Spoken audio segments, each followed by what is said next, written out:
Ladies and gentlemen, this is the third episode of the ALSET podcast / video blog. I am your host, Kamar D. Jarnett. I am coming to you from the land of innovation, artificial intelligence, and energy storage.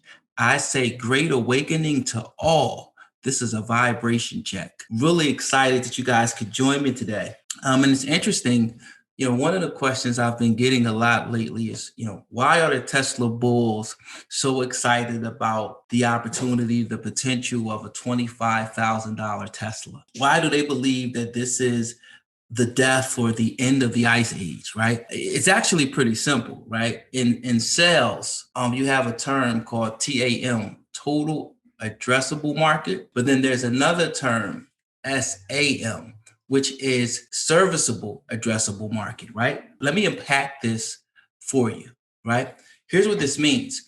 When you create a product, there is the total market, right? Everything or everyone out there that could possibly buy it, right?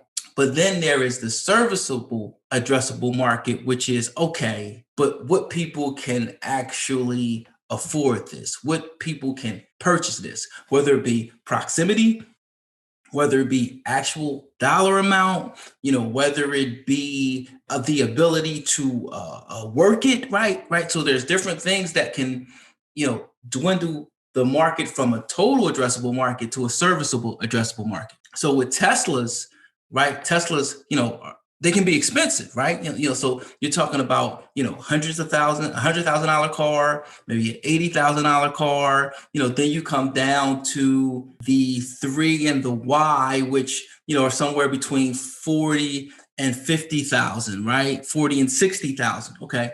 So there's a whole market that is priced out of the ability, the opportunity, the resources to actually buy a Tesla. When you come down to $25,000, now you're opening that serviceable, addressable market to a huge percentage of the total addressable market. So what's happening is, and Ron Barron talked about this, Tesla's price of production is constantly coming down, right? With each gigafactory, they are able to scale, right? I want to say ARK Invest talks about Wright's law. Each time the units produce double, the price to produce these units comes down by a similar value. So with Tesla being in its infancy, as you go from 500,000 to 1 million units, from 1 million to 2 million units, then Tesla's cost of production is constantly decreasing, right? So now you look at that and you say, okay, here's a $25,000 Tesla, which gives Tesla the ability to produce a car that is only $25,000. But then you have GM, Volvo, Ford. These guys are still making ICE vehicles. This is New York City, 1900, Easter Parade. Can anyone see the one car in that picture?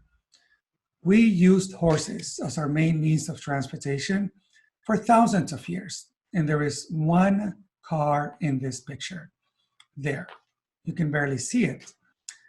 New York City, Easter Parade, 1913. Can anyone see the one horse in that picture? 13 years, that's all it took for the last major disruption of transportation on Earth. 13 years. Now, what is a technology disruption? A technology disruption is essentially when a new product or service creates a new market and at the same time or eventually either destroys or dramatically transforms an existing industry. And it's not just about destruction, it's also about creation. This is Ford Motor Company in 1913. This was the largest car company on earth back then. And disruptions also change our tastes and preferences. It's not usually a one-to-one change. Transportation disruptions, for instance, can bring a food disruption. So what happened to all those horses? We ate them. Right. So now when you're making electrical vehicles, these are somewhat one-offs. I believe Toyota sells about somewhere between 7 to 10 million vehicles a year. Volkswagen, 7 million vehicles a year. GM, Ford, probably somewhere between 4 to 6 million vehicles a year. So as you have that market, you have pressure from operations, from the shareholders to continue to maintain that market share, right? Then you have the service places, right? So an EV has much lower maintenance, right? You don't need the service that you need with an ICE vehicle. You don't need it. So if you go to a lot that has a service portion, then what do you think the salespeople on that particular lot are pushing? Do you think they're pushing these EVs that Ford made? These EVs that GM made? Or are they pushing the ICE vehicles that are going to have to come back for maintenance? So how do you pivot if you're GM? How do you pivot if you're Ford? Right? How do you push all your resources to EVs when you actually have a market where you're selling ICE vehicles today and you have service places that are servicing your ICE vehicles for oil changes, for brakes, for rotors, right? All of these things that are normal, maintenance for a vehicle. These service places want to maintain that business because this is where they make their margins. So the reason why us Tesla bulls believe that it's the end of the ice age is because you can't do two things at one time. How could you possibly do two things at one time? How could you build the ICE vehicles, maintain the ICE vehicles, and then lower your costs and make it make sense for you to produce and sell EVs? You're going to sell EVs at a loss, right? And then the more EVs you produce, are you taking time away from what it takes you to make these ICE vehicles? So when we get down to a $25,000 Tesla, now it costs the person the same amount to buy a Tesla, but then the amount of money they save over the life of owning the vehicle goes down substantially, right? No gas, no oil change, right? None of those things that you have with the maintenance of an ICE vehicle. So Tesla's serviceable, addressable market increases, right? And as the public, the consumer, is able to consume that vehicle, now the legacy automakers, auto dealers are stuck. They're in a never universe. They're paralyzed. It's okay. Demand for my ICE vehicles is declining, but it costs me too much to produce my EVs, and my boots on the ground aren't pushing my EVs. That's why we believe the $25,000 Tesla will signal the death or the end of the ICE age. 6 years ago, this is the exact cost curve that essentially I put in my book, the projected cost curve of lithium-ion batteries on a dollar per kilowatt hour basis. And of course, at the time, mainstream analysts said, you're insane, it's not going to happen, and so on. Well, I assumed that it would go down at about 16% per year.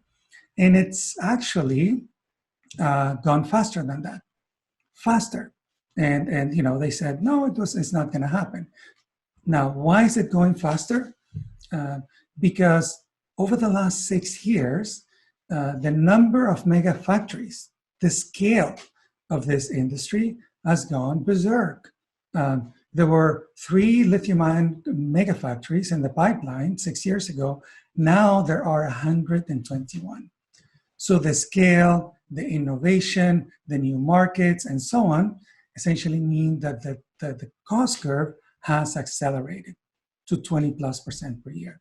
So all my predictions are actually accelerating, which is great.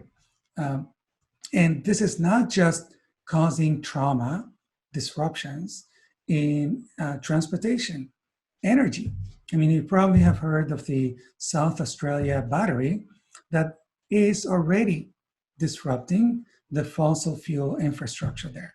So the wholesale market for services, essentially the battery, the Hornsdale battery, within weeks of being switched on.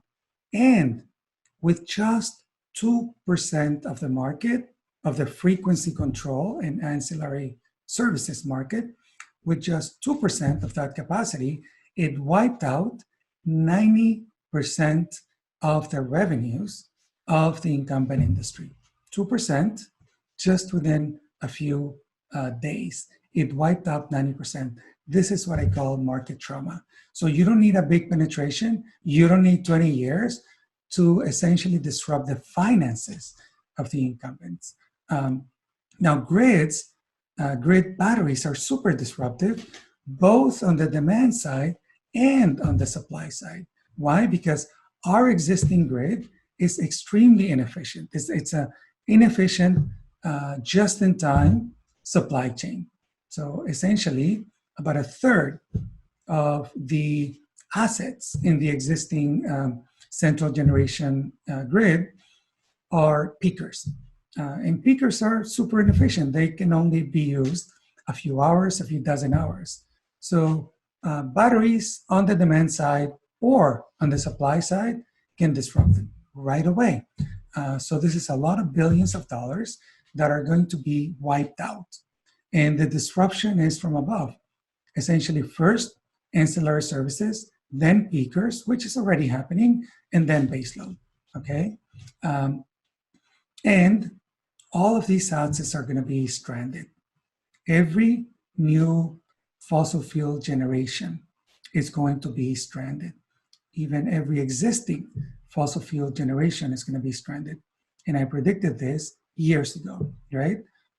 So now all over the world, we're building far bigger grid batteries. And in fact, the market is saying, forget those natural gas peakers, those new natural gas peakers, we would rather put up new grid batteries. So disruption is already starting to happen. Now, when the cost curve of batteries essentially goes down the way that it has, yes, the grid is going to be disrupted. What else is going to be disrupted? The auto industry. So disruption number 2, electric vehicles. Now, this is a picture from 10 years ago. And the question is, as it was back then, is the electric vehicle disruptive? Or is it just a commie, greeny, conspiracy against the oil industry? And so let me walk you through some of the reasons why EVs are disruptive. One is that they are about 10 times cheaper to charge, depending on the market, right? 5, maybe 10 times to charge on a per mile basis compared to gasoline. 10 times. Every time you see a 10X, watch out. Also, EVs have so few parts, moving parts, maybe 20 or a few dozen, as opposed to internal combustion engines, which have thousands, 2,000, 3,000 moving parts. So essentially, EVs are almost free to maintain. They're at least 10 times cheaper to maintain, which is why EV companies can give you infinite mile warranty. Why? Because they can, because these things don't break. Now, one thing that has been ignored by the market is that, by mainstream analysts, is that EVs are not a one-to-one disruption. An EV can go 500,000 miles. An internal combustion engine, a gasoline or diesel car, can only go about 140,000 miles. So an EV can last 3 times longer than an internal combustion engine car. Now, Tesla and others have announced a 1,000,000-mile EV, which means that an EV can last up to 7 times longer than a diesel or gasoline vehicle. Once again, thank you for joining me on the ALSET podcast/video blog. As always, reach for the best within us, and I'll see you on the next episode.